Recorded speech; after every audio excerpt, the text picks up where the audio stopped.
Sakbare kedadian sepeda motor brebet merga pertalit, saiki warga Kabupaten Jonegoro balik padha ngelu.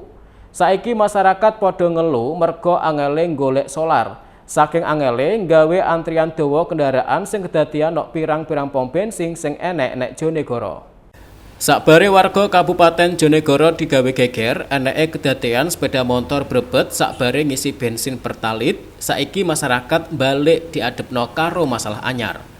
Ya kuwi pasokan BBM jenis solar mulai langka karo angel golekane. Nok pirang-pirang pom bensin sing enek nok Kabupaten Jonegoro. Kaya sing kedadian nok pom bensin Dalan Veteran Jonegoro Jemah Awan. Ketok pirang-pirang kendaraan padha antri nok pom veteran. Pirang-pirang kendaraan kaya bis, motor tepak, motor pribadi sampai angkutan umum ketok ngenteni antrean kanggo ngolehno solar. Malah antrian kendaraan kuwi sampai teko tengah dalan. Gawe arus lalu lintas nok kawasan kono macet.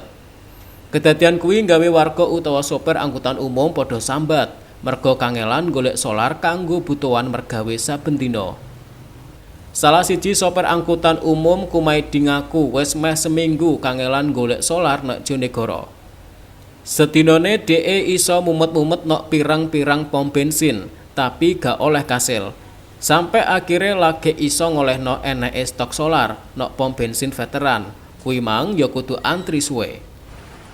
Langkane solar iki mesti enek dampake nok aktivitase masyarakat.